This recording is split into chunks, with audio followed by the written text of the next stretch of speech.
Halo teman-teman semuanya.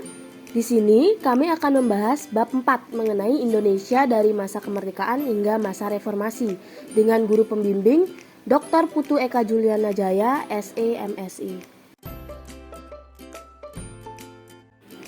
Perkenalkan, kami dari kelompok 3. Dengan ketua kelompok Nila Sekar Mutiara nomor absen 33, Bunga Aurila absen 4 sebagai anggota kelompok, Niputu Ari Sintia Dewi absen 34 sebagai anggota kelompok, dan Priscilia Natalin Embura absen 36 sebagai anggota kelompok. Yang pertama, kami akan membahas subbab A mengenai masa kemerdekaan tahun 1945 sampai 1950. Proklamasi Kemerdekaan. Pada 7 September 1944, Perdana Menteri Kuniafi Koiso mengeluarkan pernyataan mengenai janji kemerdekaan Indonesia. Dan untuk merealisasikan janji tersebut, Jepang melakukan langkah-langkah berikut. Yang pertama, membentuk BPPKI, dan yang kedua, membentuk PPKI.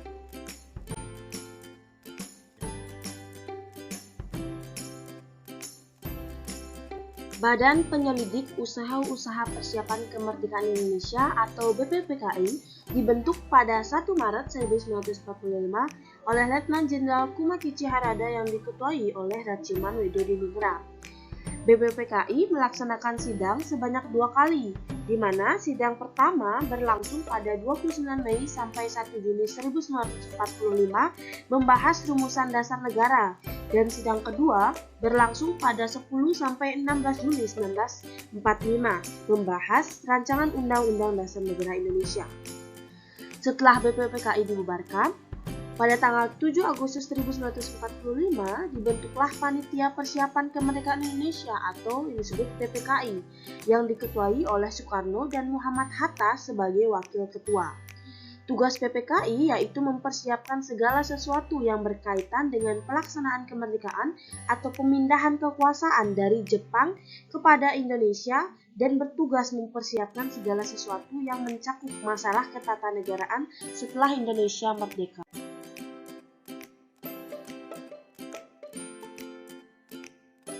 Sebelum Indonesia memproklamasikan kemerdekaannya, adanya peristiwa Rengas Dengklok yang terjadi pada 16 Agustus 1945 yang diawali dari perbedaan pendapat mengenai pelaksanaan proklamasi kemerdekaan antara golongan tua dan golongan muda, sehingga golongan muda mengamankan Soekarno dan Muhammad Hatta ke Rengas Dengklok agar tidak terpengaruh oleh pemerintah Jepang.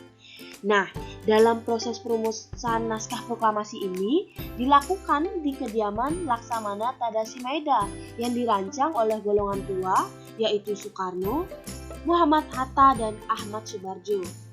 Tokoh golongan muda yang hadir dan turut memberikan beberapa saran kepada golongan tua adalah Sukarni, Sudiro, Sayuti Melik, dan DM Diah. Pada 17 Agustus 1945, tepat pukul 10.00 WIB, Soekarno didampingi oleh Muhammad Hatta membacakan naskah proklamasi kemerdekaan Indonesia.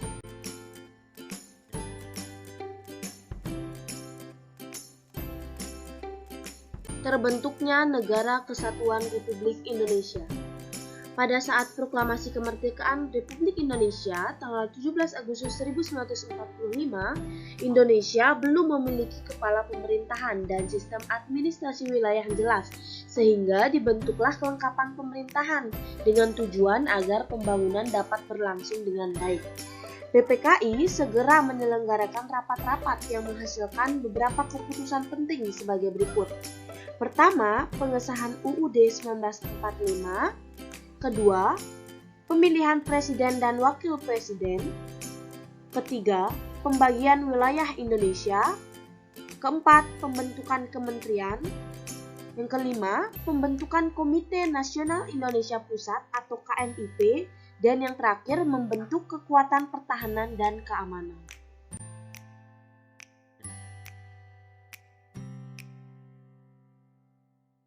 Selanjutnya, di sini saya akan menjelaskan mengenai perjuangan mempertahankan kemerdekaan. Setelah memproklamasikan kemerdekaannya pada tanggal 17 Agustus 1945, bangsa Indonesia masih harus menghadapi Belanda yang ingin mengembalikan kekuasaannya atas Indonesia.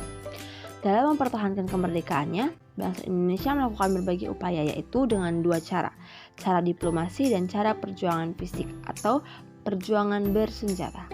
Perjuangan fisik. 1. Insiden Hotel Yamato. Insiden Hotel Yamato adalah peristiwa perobekan warna biru pada bendera Belanda yang berkibar di Hotel Yamato pada tanggal 19 September 1945 yang didahului oleh gagalnya perundingan antara Sudirman, Presiden Surabaya, dan WVC Ploegemen untuk menurunkan bendera Belanda. Pertempuran Surabaya. Pertempuran Surabaya merupakan pertempuran antara rakyat melawan pasukan sekutu yang terdiri dari tentara Inggris dan tentara Belanda. Pertempuran ini terjadi setelah Indonesia memproklamasikan kemerdekaannya dan mencapai puncaknya pada tanggal 10 November 1945. Pertempuran ini bermula ketika pasukan sekutu datang ke Surabaya untuk melucuti tentara Jepang. Selain itu, yang menjadi pemicu utama dari pertempuran Surabaya adalah tewasnya Jenderal Malabi yang membuat pasukan Inggris marah dan meminta rakyat Indonesia untuk menyerahkan diri. Namun, perintahan tersebut ditolak yang akhirnya memicu pertempuran Surabaya yang sangat besar. Selanjutnya ada perjuangan diplomasi. 1. Perundingan Linggajati. Perundingan Linggajati atau Perundingan Cirebon adalah suatu perundingan antara Indonesia dan Belanda di Linggajati, Jawa Barat yang menghasilkan persetujuan mengenai status kemerdekaan Indonesia. Perundingan Linggajati dilaksanakan pada tanggal 10 November 1946. 2. Perundingan Renville. Perundingan Renville adalah perjanjian antara Indonesia dengan Belanda yang terjadi pada tanggal 8 Desember 1947 hingga 17 Januari 1948 di atas geledak kapal perang Amerika Serikat sebagai tempat netral USS Renville yang berlabuh di Jakarta.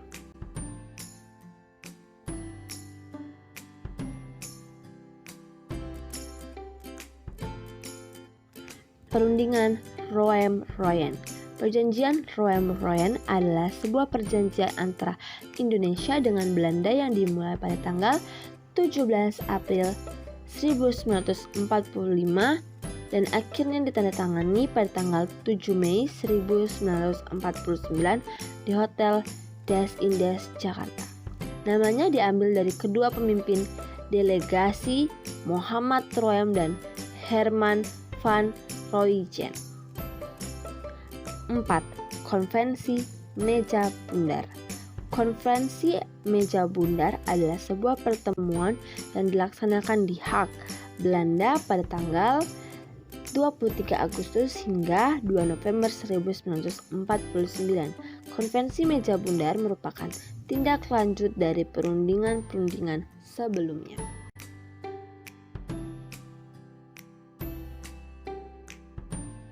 Selanjutnya ada perkembangan politik Indonesia pada masa kemerdekaan. A. Republik Indonesia Serikat.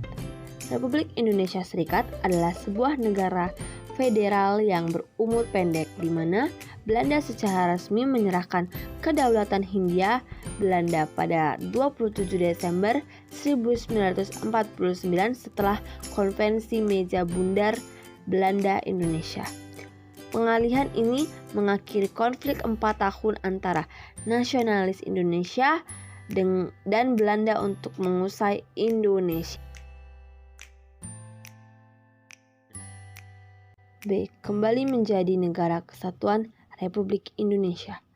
Pada tanggal 19 Mei 1950 ditandatangani sebuah piagam persetujuan antara pemerintah RIS dan pemerintah RI.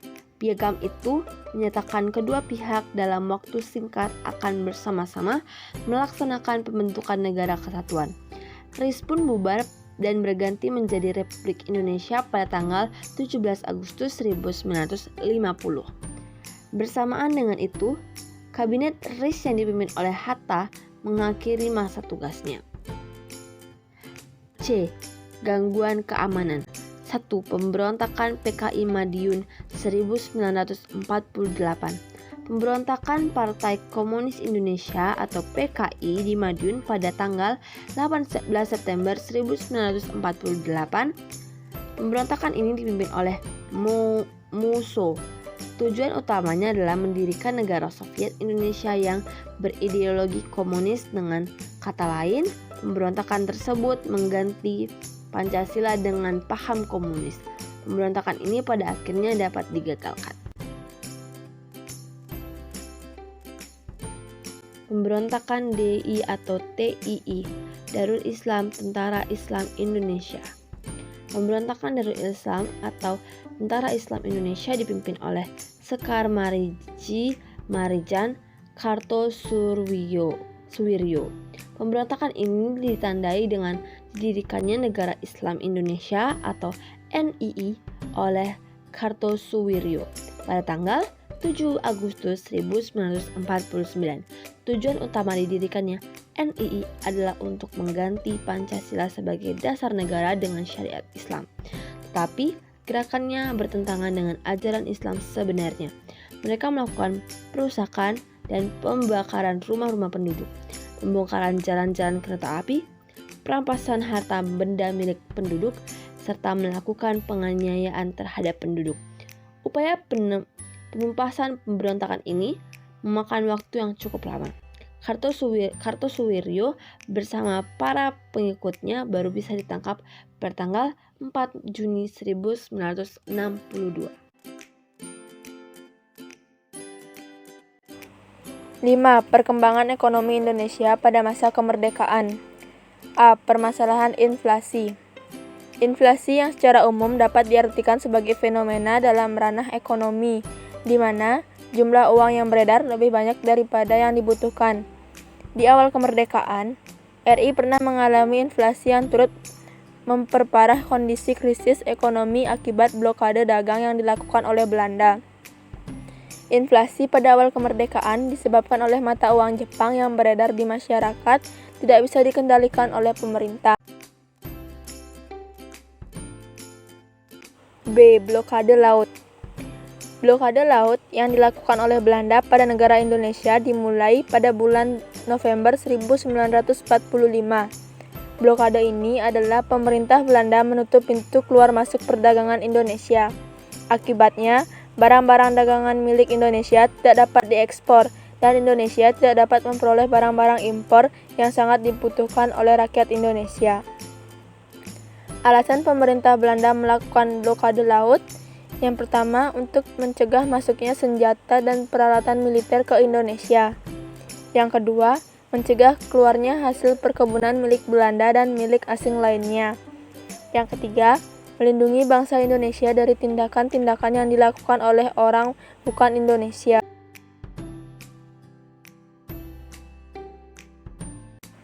Enam. Kehidupan masyarakat Indonesia pada masa kemerdekaan. A. Kehidupan sosial. Setelah Indonesia merdeka, segala bentuk diskriminasi rasial dihapuskan dan semua warga Indonesia dinyatakan memiliki hak dan kewajiban yang sama dalam segala bidang. B. Pendidikan. Pendidikan pada awal kemerdekaan terbagi atas 4 tingkatan, yaitu pendidikan rendah, pendidikan menengah pertama, pendidikan menengah atas, dan pendidikan tinggi. Pada akhir tahun 1949, tercatat sejumlah 24.775 buah sekolah rendah di seluruh Indonesia. C. Kebudayaan. Dalam bidang kesenian, banyak muncul lagu yang bertemakan nasionalisme yang diciptakan oleh para komponis seperti Cornel Simanjuntak, Kusbini, dan Ismail Marzuki. Lagu-lagu tersebut antara lain Bagimu Negeri, Halo Halo Bandung, Selendang Sutra, dan Maju Tak Gentar.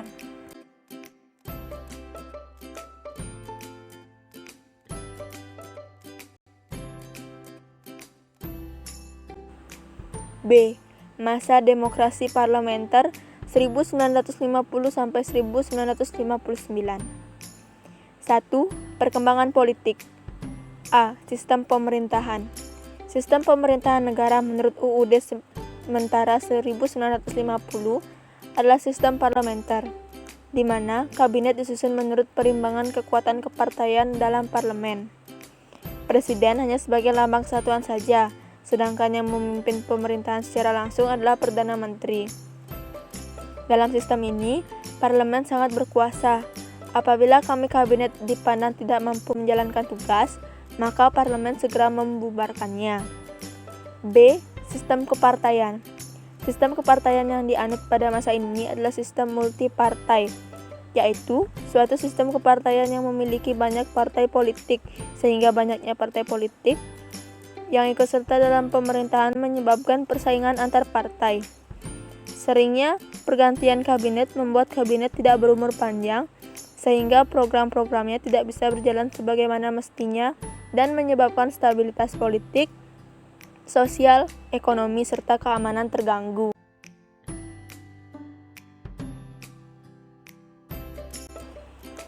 C. Pemilu 1955. Pemilu 1955 merupakan pemilu paling demokratis yang dilaksanakan di Indonesia. Pada pemilu pertama ini, 39 juta rakyat Indonesia memberikan suara. D. Gangguan keamanan. Beberapa gerakan pemberontakan yang terjadi pada masa demokrasi parlementer. Yang pertama, pemberontakan Angkatan Perang Ratu Adil atau APRA.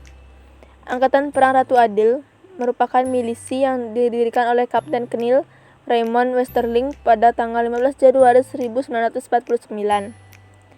Westerling memandang dirinya sebagai sang Ratu Adil yang diramalkan akan membebaskan rakyat Indonesia dari tirani.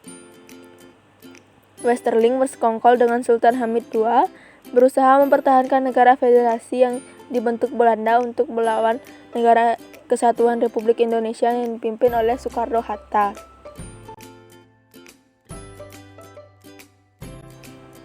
Dua, Pemberontakan Republik Maluku Selatan atau RMS.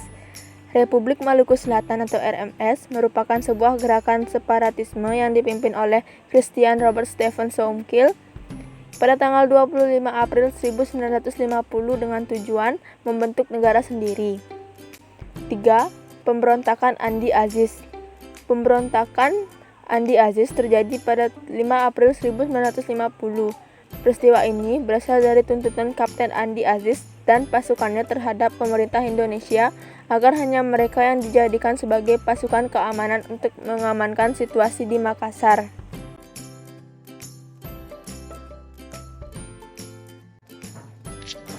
Empat, Pemberontakan PRRI dan Permesta. Pemberontakan PRRI atau Permesta terjadi di Sumatera dan Sulawesi yang disebabkan oleh adanya hubungan yang kurang harmonis antara pemerintah pusat dan pemerintah daerah. Hal itu dikarenakan data keuangan yang diberikan oleh pemerintah pusat tidak sesuai anggaran yang diusulkan sehingga menimbulkan dampak ketidakpercayaan terhadap pemerintah pusat. Yang E, Konferensi Asia Afrika atau disebut KAA dan Deklarasi Juanda. Pada masa demokrasi parlementer, Indonesia mengalami banyak gangguan stabilitas politik dan keamanan. Meski demikian, pemerintah pada masa demokrasi parlementer mampu mewujudkan beberapa keberhasilan yang membanggakan, di antaranya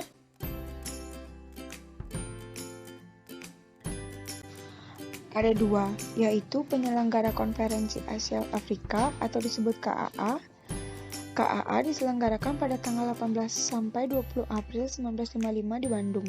Konferensi ini dihadiri oleh 29 negara, sidang berlangsung selama 1 minggu, dan menghasilkan 10 prinsip yang dikenal dengan Dasar-Sila Bandung.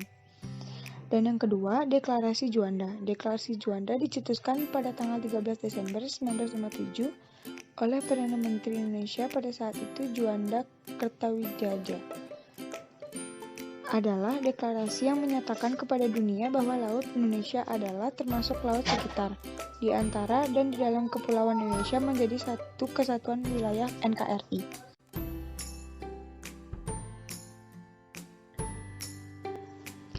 Yang kedua, perkembangan ekonomi. Untuk memperbaiki kondisi ekonomi, pemerintah melakukan berbagai upaya sebagai berikut. Yang A. Gunting Syafruddin. Pada tanggal 20 Maret 1950, Menteri Keuangan yaitu Syafruddin Prawiranegara mengambil kebijakan memotong semua uang yang bernilai Rp2,50 ke atas hingga nilainya tinggal setengah. Yang B. Sistem ekonomi gerakan benteng. Sistem ekonomi gerakan benteng merupakan usaha pemerintah untuk mengubah struktur ekonomi kolonial menjadi struktur ekonomi nasional. Yang C. Nasionalisasi perusahaan asing. Nasionalisasi perusahaan asing dilakukan dengan pencabutan hak milik Belanda atau asing yang kemudian diambil alih atau ditetapkan statusnya sebagai milik pemerintah Republik Indonesia.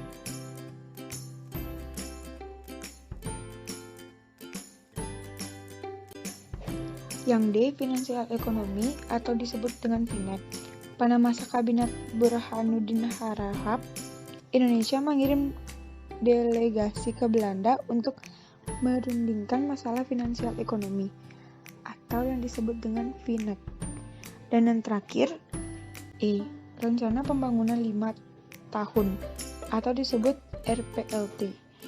Pada masa Kabinet Ali Sastroamidjojo II, pemerintah menyusun rencana pembangunan 5 tahun yang rencananya akan dilaksanakan antara tahun 1956 sampai 1961.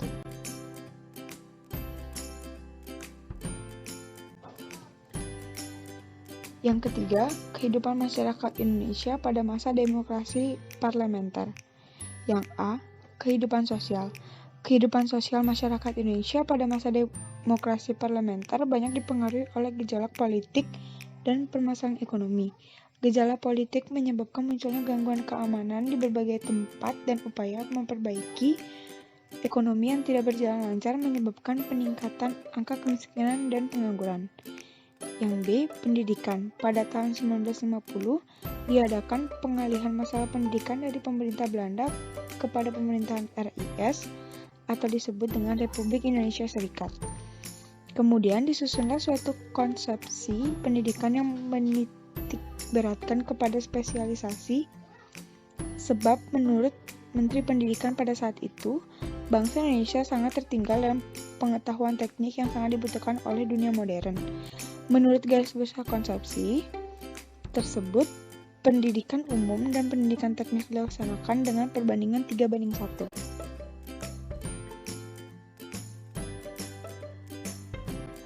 Maksudnya, setiap ada 3 sekolah umum, diadakan 1 sekolah teknik.